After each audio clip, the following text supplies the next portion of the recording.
everyone. I'm Emily Rose Heyer, Mind Body Coach for Moms. Welcome to the Four Agreements book study. We're on week 3, so we're halfway there. We are discussing the second agreement today. Don't take anything personally.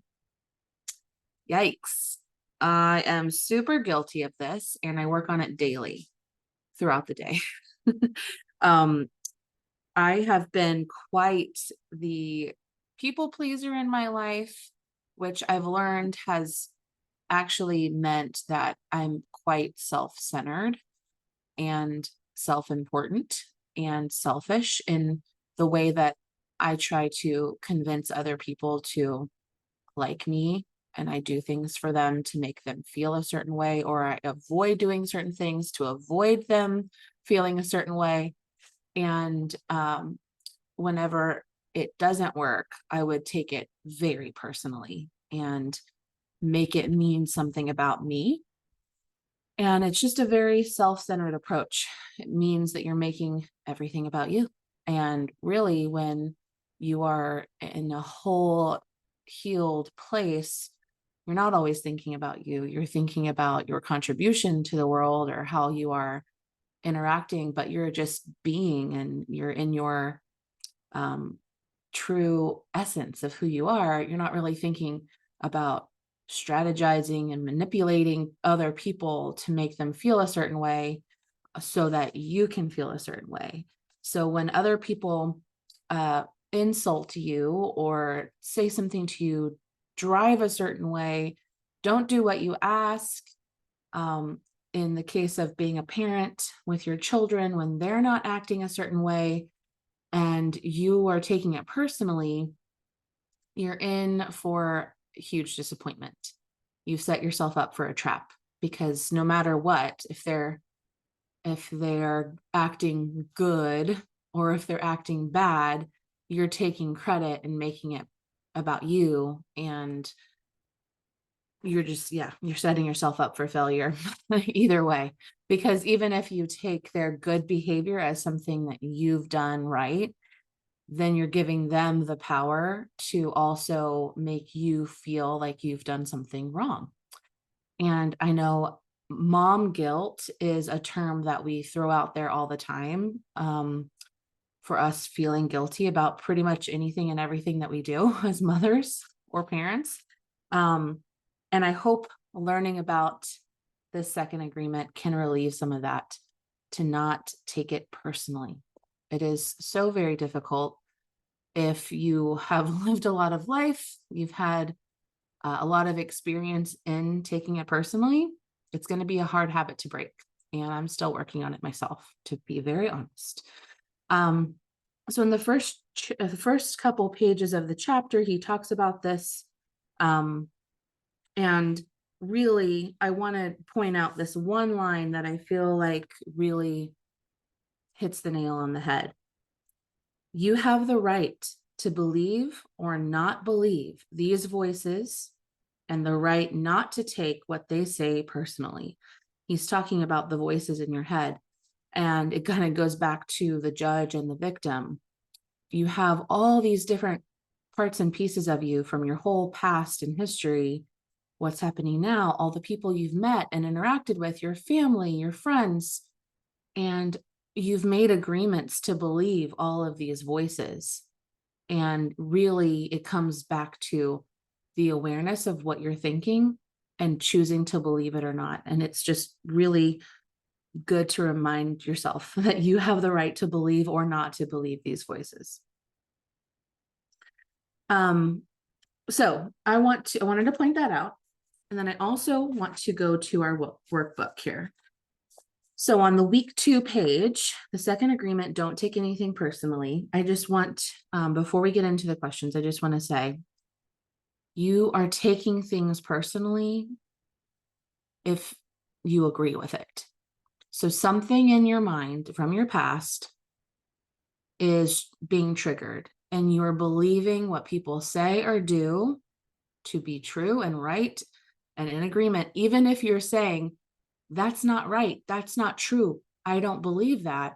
If you're being triggered emotionally, there is an agreement within you that you believe that.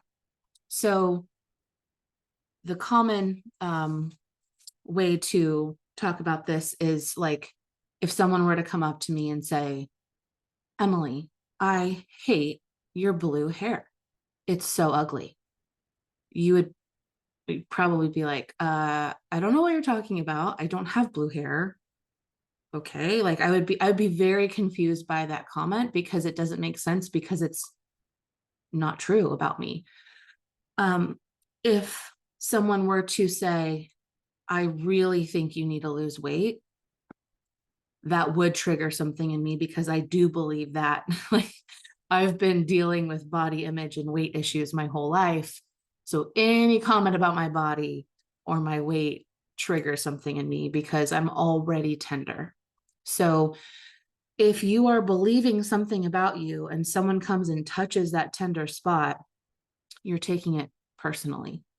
Now, if I had come to this point in my life where I am comfortable in my body, no matter what the size, I'm healthy, I feel confident, I'm strong, fit. Otherwise, I may not look the part, but I feel good in my body. And someone says, hey, you really need to lose weight. I'd be like, I don't actually. Thanks for your opinion, but that can't touch me because I'm not tender anymore. I've already bolstered up my confidence. So just think about that as you're parenting your children. Because I know kids say the darndest things. They speak truth, right? Everything that comes out of their mouth is unfiltered. They don't have this idea of like, oh, I shouldn't say that. That's going to hurt her feelings. Like, they're just honestly saying what comes to mind. That still doesn't mean that it's true for you. So in the moment when Corey says, you're mean, you're being a bad mommy, I'm like, okay. I don't believe that in the moment when I'm just asking him to finish his food before he goes and plays in the living room. I don't believe that's being a mean mommy. I don't believe that's being a bad mommy. I believe I'm protecting him and, helping him eat dinner, setting boundaries and being clear in that. I don't believe it's mean. So I just like roll my eyes at it and I'm like, okay, well, I need you to finish your dinner before you can go in the living room. Right. So in that moment, if I was weaker, more insecure, haven't done the work, I could take his words as truth and be like, you hurt my feelings. You need to say sorry, and like make it this whole emotional thing, which a lot of parents do. We end up taking things personally and making our children responsible for our emotions. And that's a lot of burden to put on a child, right? Goes back to how you were raised. Did your parents do that to you? Did your parents use emotional manipulation on you? Oh, that makes me sad. Don't do that. Don't you want to make mommy happy? That has got to go, right? I try my hardest to never say things like that. I will often talk about behavior separate from him so that I can talk about how a behavior needs to be corrected or isn't kind. But I really try to get to the root of what he's doing and why he's doing it, why he's saying certain things, validate his feelings as a separate entity, not enmeshed in my emotions. So, workbook. Have you noticed how you might take what your children do and say personally? I'd love to know. You can put it in the comments or email me. I wrote down how I've taken things personally. I'm a lot better at it now, but like I said, I still work on it. When he's upset with my plans and decisions. So if I think I'm about to give my child the best day of like making him pancakes, going to the park, doing all these activities, playing with a friend. And then, I ask him, oh, did you have fun today? And if he tells me, yeah, kind of, or like, no, or whatever, like if he's not enthusiastic about my ideas, or if he doesn't think it's like the best day ever, I have definitely taken that personally when I've put a lot of effort into giving him experiences. And in my mind, I'm like, oh, you're ruining the day because you're not like totally joyful, like I put a lot of weight into how he reacts to these things, or like gifts or experiences. So I've noticed that in the past. Um, Food has been a huge trigger for me because of my old childhood issues with food. So I try really hard to make sure I give him good, healthy food options.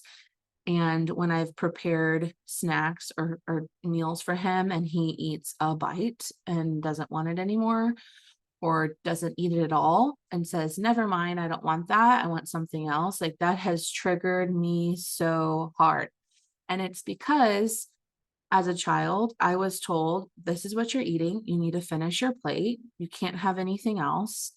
Um, and a lot of times it wasn't even healthy food. It was just like, this is what you're getting, and, you know, be grateful.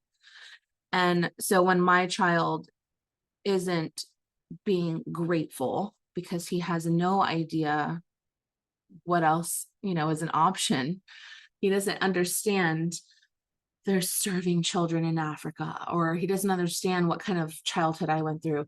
Um, I have taken that personally for sure, that he should be grateful for any food that I give him because it's healthy and because I put a lot of thought into it. So I've worked through a lot of that where I just have to go, okay, I guess he's not that hungry right now. And I save the food for later. Sometimes I still have an emotional reaction to it. And later on, I have to kind of go back and repair. And that can be really difficult. Um, so like I was just saying, taking the good with the bad. If they're calling you, you're the worst mommy ever because you're holding a boundary, and then later at bedtime they're sweet and cuddly and saying you're the best mommy ever, you know you just got to take it. But if you're taking it personally one way, you're going to be taking it personally the other. And I really love it when my son is like, oh, you're the best mommy ever, but I know that in a moment I can draw a boundary and he will think the opposite and he'll say the opposite. And I just got to be okay with that. All right. Have you noticed ways you take the opinions of friends, family, society about your parenting and children personally? Do you believe their opinion? So, especially for new moms, I know for me, I did a lot of research and planning and preparing and being a mom and how I wanted to do certain things, like breastfeeding, for example. I felt like it's perfectly natural. It's the way to go. I had no negative thoughts about it. I just always thought it was the way to go. And then I would be breastfeeding my son and I would hear a comment like, wow, you feed him too much. You should make him wait. Like, every 3 hours, you put him on a schedule. And I was like, what in the world? What, when your baby's hungry, you feed them. Like, why would you say you need to wait? They have no concept of time. They're hungry, they need food. It did not make sense to me. Yet I was taking it personally as if I was doing something wrong because of the whole food issue. Like, oh, because I'm overweight, I must be overfeeding my child. Like I immediately made that connection instead of just separating myself from their opinion and saying, well, that's not actually true. I feed my son when he's hungry, and not having this emotional trigger to it.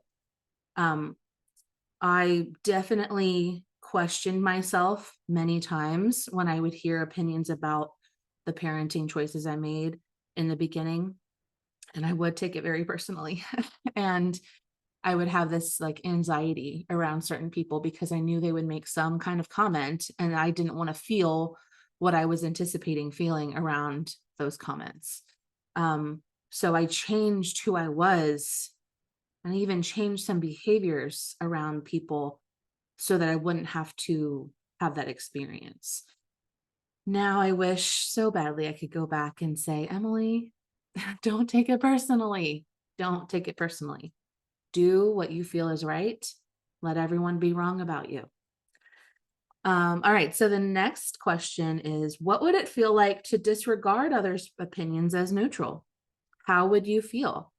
What would you do if you only believed what you want to think about you?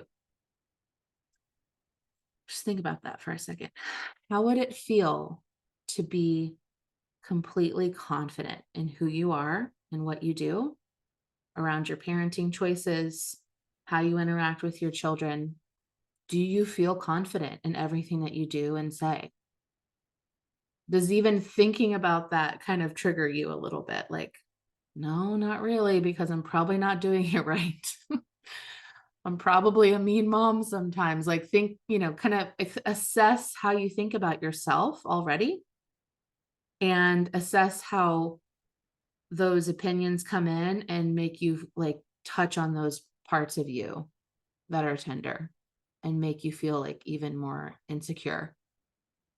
What would it feel like to feel confident and totally secure in how you are, who you are, what you say, what you do with your children? I wrote down freedom, peace.